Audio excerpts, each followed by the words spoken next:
আজকে আমরা কথা বলবো যে দাজ্জাল কখন দুনিয়ায় আসবে, অর্থাৎ তার দুনিয়াতে আসার সময়টা কোনটা। তো হাদিসের মধ্যে যে কল আর যে কথা পাওয়া যায় সেটা হলো এই যে দাজ্জাল করবে কিয়ামতে আসবে, অর্থাৎ দাজ্জাল যখন আসবে তো ভেবে নিতে হবে যে কিয়ামত খুব কাছেই।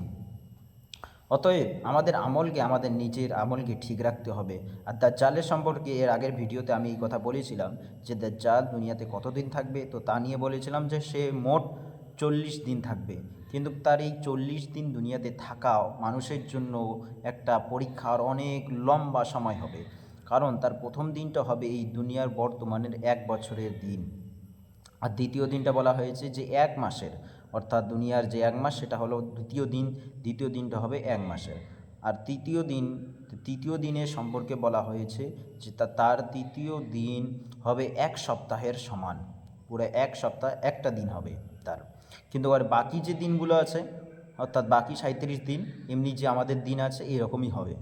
আর যখন দাজ্জাল আসবে আর মানুষের পরীক্ষা নেবে, অর্থাৎ তাকে দিয়ে আল্লাহ তাআলা মুমিনদের পরীক্ষা নেবেন এবং মুনাফিকদের এবং কাফিরদেরকে আলাদা করবেন, তার মধ্যে ভাগ করে দিবেন। তো তখন মানুষের পরীক্ষা হবে, তখন পাক্কা মুমিন যারা হবে তারা বেঁচে থাকবে, কিন্তু যারা কাঁচা হবে, যাদের ঈমান কাঁচা থাকবে তারা তার জালে ফেঁসে যাবে এবং তাহাকে খোদা মনে ভাববে যে সেই নাকি খোদা। তো যার কারণে তারা কি হয়ে যাবে, তার জালে ফেঁসে জাহান্নামের রাস্তায় চলে যাবে। বলা হয়েছে যে দাজ্জালকে এরকম পাওয়ার দেওয়া হবে, এরকম শক্তি দেওয়া হবে, এরকম ক্ষমতা দেওয়া হবে যে তোমাকে সে জান্নাত তোমার সামনে দেখাতে পারবে। হালাকে ওটা মিথ্যা থাকবে, সেটা দেখাবে তোমাকে কি সেটা জান্নাত, সেটা তোমাকে দেখাবে সেটা জান্নাত, সেটা একটা আরামের জিনিস, কিন্তু সেটা আরামের জিনিস হবে না, সেটা হবে জাহান্নাম। যখন তাকে সেখানে ফেলে দেওয়া হবে তখন সেটা বুঝতে পারবে যে সেটা জাহান্নাম।